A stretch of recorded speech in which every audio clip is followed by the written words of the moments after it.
السلام عليكم ورحمة الله وبركاته. أهلا بكم في قناتي قناة جاتو في جاتو. النهاردة إن شاء الله هنعمل مع بعضينا البسبوسة الطرية المرملة. الطريقة دي أنا معتمداها من 10 سنوات ومش بغيرها أبدا. طريقة سهلة جدا وبسيطة وكمان ناجحة معاكي من أول مرة. تابع معايا الفيديو للنهاية إن شاء الله تستفيدي. بس حابة أقولك الأول، لو أنت أول مرة تشوفي قناتي ياريت تشتركي وتفعلي الجرس وتحطي لايك للفيديو لو عجبك، ويلا بينا نشوف البسبوسة اتعملت إزاي. هنعمل الشربات في الأول أو العسل بتاعها. 1.5 كوباية من السكر، عليها بالظبط 2 كوبايتين من المية، وهحطه على النار. وبمجرد ما يغلي ويدوب معايا السكر تماما هنزل بعصرة صغيرة جدا من الليمون أو حرف المعلقة كده ملح ليمون. في البولة كده أنا هنزل بيه 1.5 كوباية من السكر. مقادير سهلة جدا وبسيطة وما تتوهكيش وما تحسيش كده ان هي كتير فتوهي بسهولة.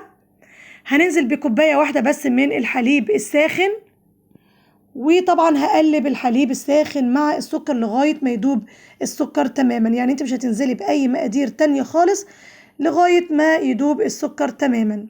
بعد كده انا هنزل بنص كوباية من السمنة البلدي او اي سمنة متوفرة عندك، بتكون برضو سخنة ودايبة بالشكل ده.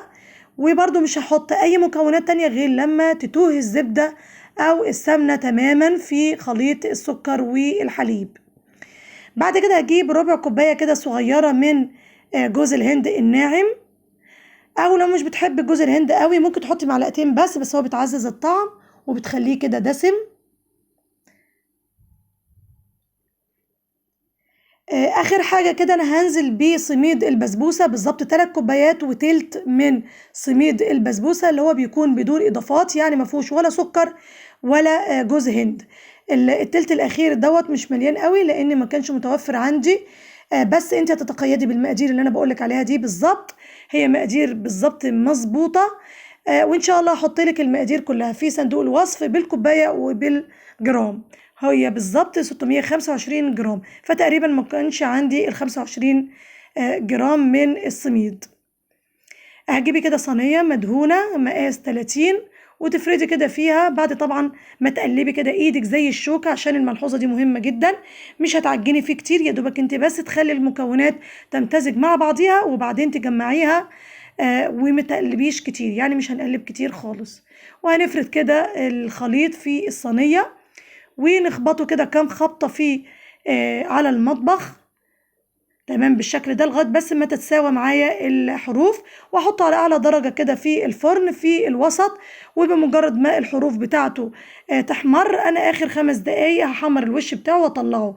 طبعا بيكون سخن جدا والشربات بتاعه كمان بيكون سخن جدا، هتسقيه على طول هيشرب معاكي الشربات. ولو ما شربهوش على طول مفيش مشكلة، انت تستنى عليه شوية لغاية ما يشرب العسل للنهاية. بعد كده انت بتجيبي بقى حوالي 3 معالق كده من السمنة البلدي وبتحطهم كده على الوش عشان تعزز بس الطعم. بعد كده لو حبيتي تغطيه بكيس نايلون كده علشان وشه ما ينشفش مفيش مشكلة، وبتقطعيها بقى بالشكل ده. ويفضل ان انت تقطعيها بعد ساعتين من عمايله يعني وخروجه من الفرن، او لو حبيتي كمان تاني يوم بتكون اجمل واجمل. تمام، ده الشكل بتاعها النهائي، طرية جدا ومرملة بجد، ناجحة معاكي من أول مرة. إن شاء الله هتعمليها وهتعتمديها بعد كده. أنا كنت من أوائل الناس على اليوتيوب اللي عملها بالحليب الساخن ومعتمدها من زمان جدا، ولا يمكن طبعا أغير الطريقة دي. ودي بنوتة قالت لي أنا عايزة طريقة البسبوسة بس صينية صغيرة، فأنا عملتها. يا رب إن شاء الله تكون سهلة، والسلام عليكم ورحمة الله وبركاته.